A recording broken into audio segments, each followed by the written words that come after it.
এবং রিক্রুটমেন্ট এ দুটো কিন্তু এক নয়।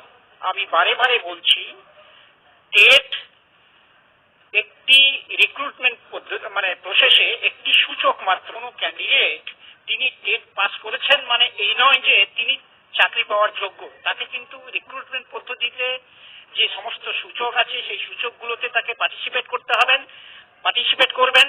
তার ভিত্তিতে মেধা তালিকা তৈরি হবে এবং তার নিয়োগপত্র হবে অ্যাকর্ডিং টু মেধা তালিকা।